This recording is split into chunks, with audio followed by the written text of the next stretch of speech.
नाज़रीन, किंग अब्दुल्ला ने भी सोशल मीडिया पर अपना मौक़िफ़ पोस्ट कर दिया है। उन्होंने कहा है कि वो गज़ा और वेस्ट बैंक से फ़लस्तीनियों की नकल मकानी के ख़िलाफ़ जो है बहुत ज़्यादा उनका मौक़िफ़ स्टेडफास्ट है।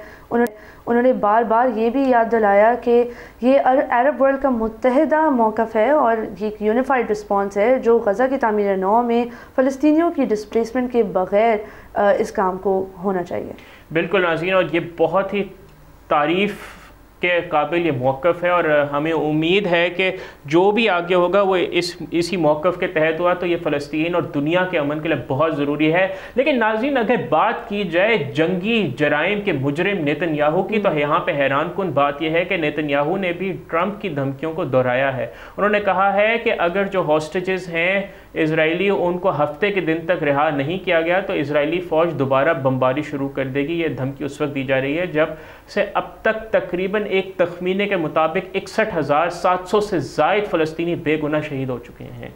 नाज़रीन, ट्रंप का दावा ये है कि उनके रियल एस्टेट में जो उनका करियर रह चुका है अभी तक, उसी ने उनको सदर बनाया है और लोगों के लिए अच्छा करने का मौका दिया है।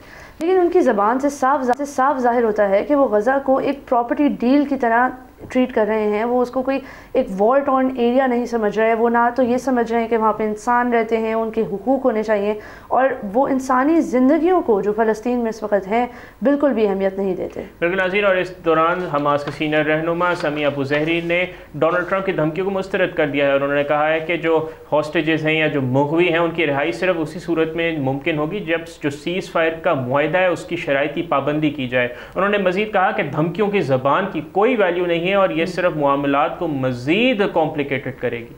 बिल्कुल, और अल जज़ीरा के नुमाइंदे हमजा सलूत ने भी कहा है, अमान से रिपोर्ट करते हुए उन्होंने ये बात की कि इजरायली फार राइट लोग गज़ा पर कंप्लीट फायर स्टॉर्म की बात करते हैं, लेकिन ये समझना मुश्किल है कि 15 माह की जंग के बाद जब गज़ा का ज़्यादातर हिस्सा मलबे में तब्दील हो चुका है तो नेतन्याहू क्या मज़ीद तबाही करना चाहते हैं, ये सोच समझ से बाहर की बात है। बिल्कुल नाज़रीन, और अगर हम गज़ा की मिनिस्ट्री ऑफ हेल्थ यानी उनकी वजारत सेहत की बात करें तो उसके मुताबिक अक्टूबर 2023 से अब तक 48,219 फ़लस्तीनी शहीद हो चुके हैं और 1,11,665 फ़लस्तीनी ज़ख्मी हुए हैं।